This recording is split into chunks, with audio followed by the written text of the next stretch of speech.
আসসালামু আলাইকুম। আজকে আমরা গিয়েছিলাম বাবুল্যান্ডে। যেহেতু দক্ষিণ বনশ্রীতে বাবুল্যান্ড চলে আসছে আমাদের বাসার কাছেই, তার উপর বাচ্চাদের আবদার কোনোভাবেই তো না করা যায় না। অনেক চেষ্টা করেছিলাম যেন না নিয়ে যাওয়া লাগে, কিন্তু নিয়ে যেতেই হলো।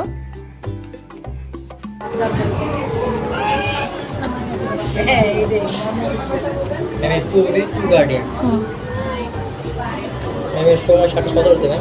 7:17 বের হবো, এক্সিট না? Thank you. ওকে, এই তো আমরা ভেতরে কিন্তু প্রবেশ করে গেলাম। বাচ্চারা শক্স পরে নিল, আর আমরা এখানে কিন্তু দেখছিলাম কোথায় কি আছে। যদিও এখানে স্পেসটা খুবই ছোট, অল্প স্পেস, তেমন বড় না। বাবুল্যান্ডের স্পেসগুলো সাধারণত যতটুকু থাকে তার চাইতে কিছুটা ছোট স্পেস ছিল। তারপরও এলাকার মধ্যে বাচ্চাদের জন্য এরকম একটা মানে ইনডোর গেমের আসছে, আমরা খুবই খুশি। বাচ্চারাও অনেক বেশি খুশি ছিল। ওরা তো ভিতরে প্রবেশ করে যে কোথায় দৌড়ে গেল, আমি ওদেরকে খুঁজতেছিলাম, খুঁজে পাচ্ছিলাম না। ভাবি একদিক দিয়ে খুঁজছিল আর আমি একদিক দিয়ে খুঁজতেছিলাম। তারপর দেখলাম যে দুই বোন মিলে বলের মধ্যে ঝাপাঝাপি করতেছে।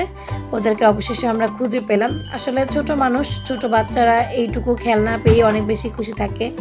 আসলে বাচ্চাদের খুশির কাছে সব কিছুই যেন মূল্যহীন। বাচ্চারা আনন্দ করেছে, এটাই হচ্ছে সবচেয়ে বড় কথা। আর অনেক বেশি রাশ আওয়ার ছিল, যেহেতু এলাকার মধ্যে হয়েছে, অনেক মানুষই গিয়েছিল ছোট ছোট বেবিদেরকে নিয়ে। কারণ বর্তমানে তো আশেপাশে খেলার কোনো জায়গাই পাওয়া যায় না। আমরা যখন ছোট ছিলাম তখন কিন্তু আমরা ছোট ছোট আমাদের যারা বান্ধবীরা ছিল ওদেরকে নিয়ে কিন্তু আশেপাশে মাঠ ছিল। আমরা কিন্তু বিকেল হলে অনেকটা খেলার সময় পেতাম বা অনেক মজা করতাম, কিন্তু আমাদের বাচ্চারা কিন্তু সেই সুবিধাটা পাচ্ছে না।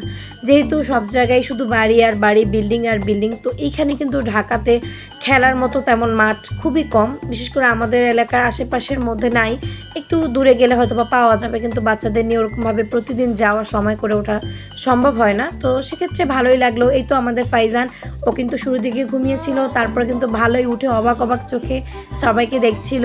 তো আমরা সবাই একটু ছবি তুলে নিলাম। যেহেতু বের হয়ে যাব, আমাদের 7:17 পর্যন্ত টাইম ছিল, বাট আমরা আগেই বের হয়ে গিয়েছি কারণ ফাইজান বিরক্ত হচ্ছিল। তো ওই তো আমরা সবাই একটু ছবি তুলে নিলাম, তারপরে আমরা বাসার দিকে রওনা দিব। Thanks for watching. সবাই ভালো থাকবেন, সুস্থ থাকবেন, ফ্যামিলিকে ভালোবাসবেন। ফ্যামিলি কিন্তু সবচেয়ে আপন।